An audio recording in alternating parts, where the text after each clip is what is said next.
So Rob's a senior lecturer in supply chain management at Lincoln. He's had 18 years of supply chain management and executive experience in petrochemical company and medium-sized enterprises, and he's been an academic for the last 8. His research includes multi-attribute optimization, mathematical modeling, decision support, sustainable bioenergy value chains, biofuel marketing, and supply chain resilience. And Rob's going to talk to us today about the impact of the pandemic on supply chains. So Rob, over to you. Thank you very much, Blair. I hope you can see my slide. So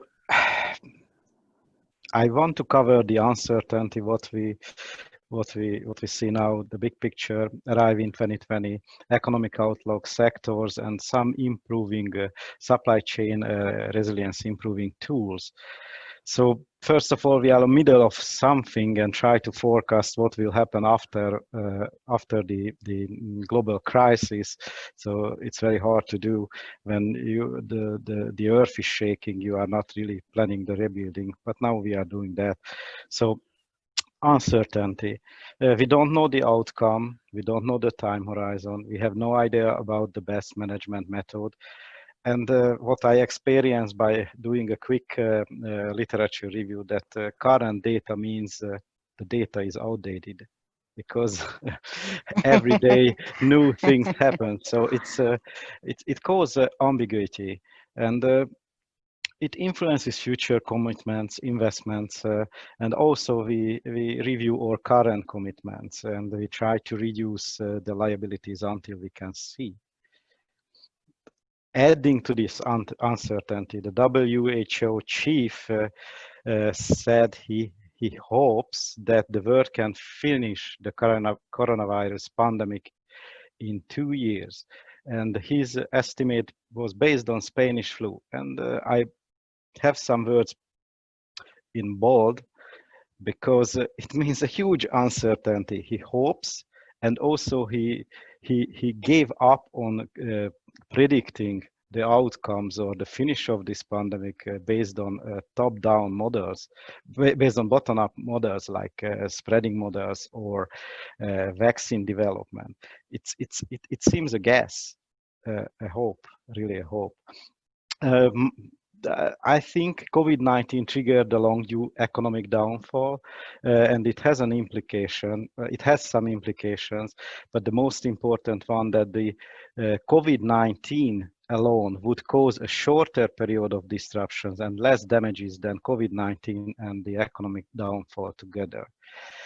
So the bounce back after the lockdown will take for a while, because countries' lockdown times differ.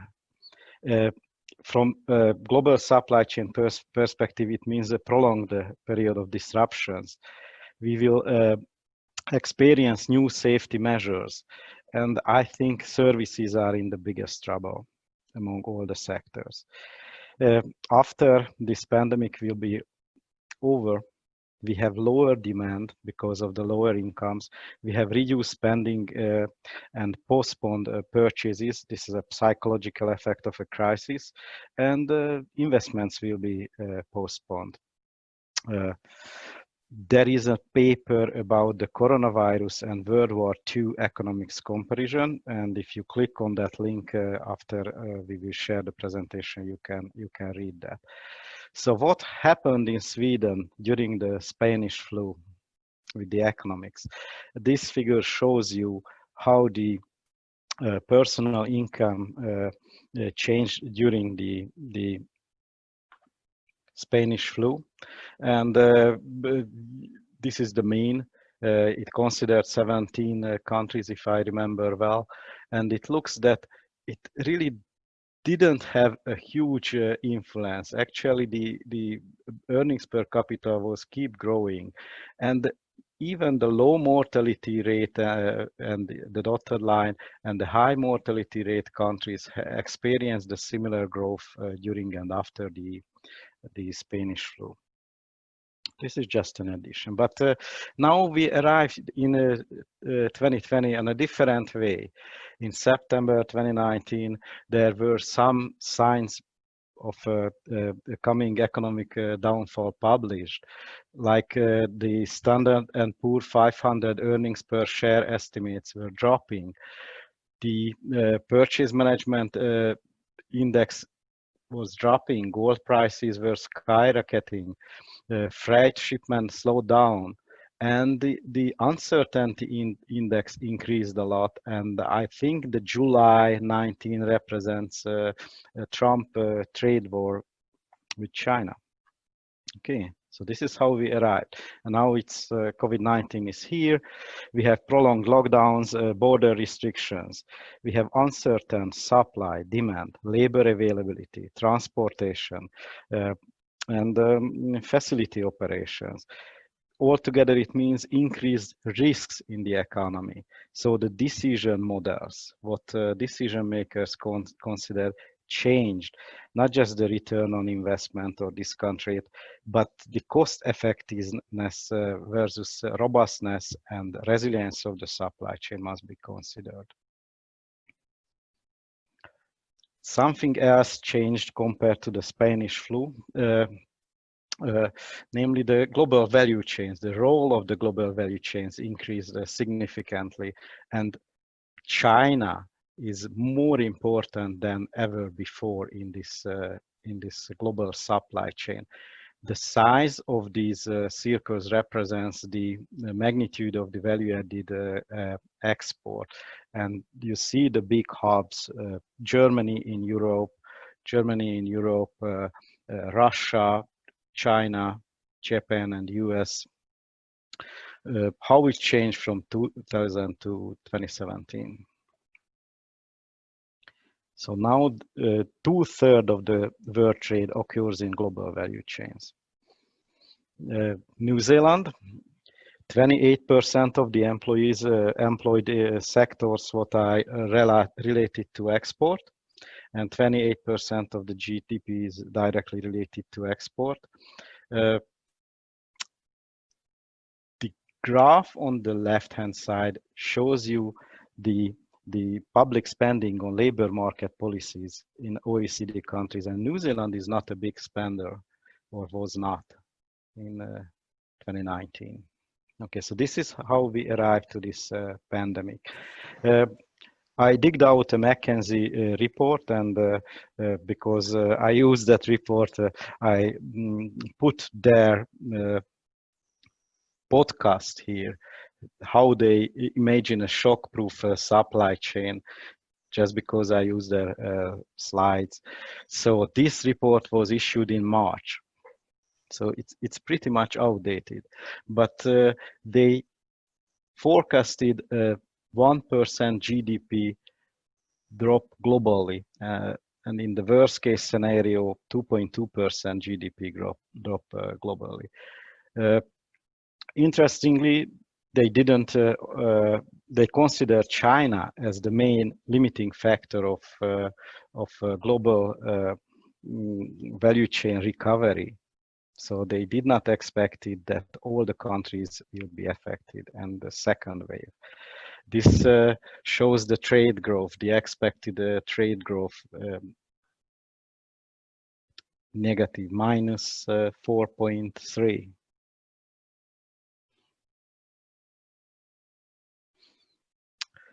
I left this slide here because they totally focused on China's importance in the global value chain. And for New Zealand, it's very important. But what the main message is here, that in March, everybody saw that if China recovers, we will go on. We would go on. It did not happen. How they expected the industries, the different sectors bouncing back, and the food unfortunately missing from this figure. So this is enough from a March prediction. This is a more current analysis. Company executives were asked about the most worrisome risks, and what they afraid of the most, the prolonged recession. It's almost sure.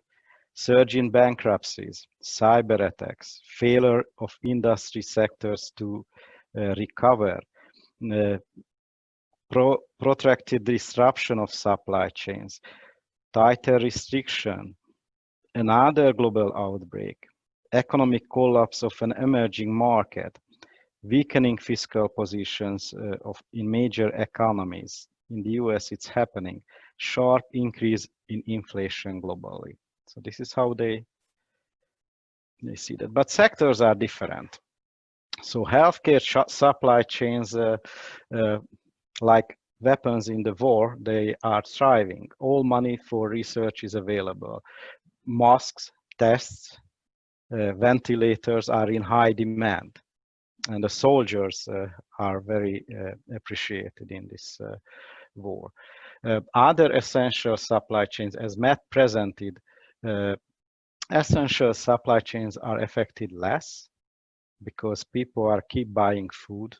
They have to buy food. And this is New Zealand luck in this situation. But the non-essential production, because of the lower demand and postponed buying, wait and see, doesn't look nice. And the non-essential services has a tragic situation because of the missing clients. This is why hospitality struggles. And even after the clients will be here, we will have less clients and less money because of the lower income. Okay, one example, this is from Canada, how COVID-19 affected the food supply chain. There is an immediate effect of panic buying, pasta, rice, toilet paper, stockpiling behavior, home cooking, and moving away from the service sector. It's about 1/3 of the food supply chain. There are long-lasting effects. Online grocery delivery is increased. People tend to buy local food, and the fall in consumer incomes, it will definitely decrease the demand. How to mitigate that? The authors suggested strong buyer-supplier relationship, collaboration, digital supply chain, and automation. In that way, they can reduce the dependence on labor availability. So now I try to introduce 3 different methods to improve supply chain resilience. One of them was developed at Scion in the frame of the National Science Challenge Resilience to Nature Challenges project. It's an assessment. We developed an assessment tool analyzing resilience, and we used that tool on a case study. We applied a bottom-up approach, collected data from individual entrepreneurs. Each interview took around 1 hour, and this data feeds social network analysis and an input-output model to see the industrial interdependencies. We applied value chain mapping to collect the data. We asked all inputs and outputs, then the suppliers and clients. And also we asked the entrepreneurs about the labor, what they use. So this is how the interview looked like. Who is your supplier? What it supplies? How easily you could work without this supplier? How long you could survive without this supplier? What percentage of your operating cost goes to that supplier? Whether you have higher negotiation power than this supplier. And finally, some qualitative question about reliability, communication, personal relationship, willingness to compensate, and transparency further up down the supply chain. We also asked the entrepreneur to fill a questionnaire about the preparedness of natural hazard. Based on that analysis, every individual got back a feedback, a benchmark form, and we compared his performance to the district average performance and highlighted their business's strengths and the weaknesses where they have opportunity to improve their resilience. They really appreciated that. Altogether, we collected information about 455 entrepreneurs, primary 50 businesses, and secondary 406. They were in agriculture, tourism, and some associated services. And this is the social network analysis. The left top, you can see the entire network. The blue ones are the interviewed entrepreneurs. Next to it, right-hand side, you can see the cohesive groups, what have similar attributes. And we found the tourism cluster, retail cluster, and agriculture cluster. Then we try to find bottlenecks. So those parts of the network what are not linked very well to the other part of the network. This is the bottom left representation. Then we run a simulation and we decided on a disruption. We just cut 5% of the network. We removed 5% of the network, 17 organizations, and the network got fragmented by nearly 90%. So this was the experience of this assessment tool. The case study area was Hurunui district. Others have more recent studies, and this one suggested a viable supply chain model where you integrate agility, resilience, and sustainability to strengthen your supply chain. And they focused on organizational structure like backup suppliers, informational structure like blockchain, technological structure, additive manufacturing, robotics, financial structure, liquidity reserves, and process functional structure, inventory, and capacity buffers. And the last, improving tools. These authors try to decrease the gap between research findings and industrial practice. They considered control risk, demand risk, and supply risk. First, they listed the literature suggestions to respond to strengthen your supply chain. Then they asked company executives, supply chain executives, about the risks from COVID-19 and the resilience efforts they made or they want to make to improve their supply chain resilience. And these are in a red frame on the slide. They want to use more local and nearshore suppliers. They want to reduce reliance on single plants or single locations. They accept inventory level increase for the sake of agility, accelerate digitalization, automation, improve relationship with the suppliers. So this is what they found. Okay. At the end, I suggest those points to discuss because I'm not sure that I am right. Better health outcome is a better economic outcome, or at least it's not a clear trade-off between those. Services are impacted more and longer. The global economic downfall was due and just triggered by COVID-19. The long-term economic and governance issues are hidden by COVID-19 now. So therefore, they are not handled. Lockdown, fast realized losses, and the economic crisis caused long-term issues can be different. Maybe they should be monitored and handled differently to be effective. A nice example of different subsidies for bungee jumping. I'm not sure that it will bounce back. The bungee will, but the business itself, I'm not sure. So lower income, postponed purchases and investment will hit the demand side pretty long. We will have a new normal. We won't go back to the pre-COVID era. And finally, increasing debt and falling GDP will cause bankruptcies and write-offs all around the globe. So thank you for your attention.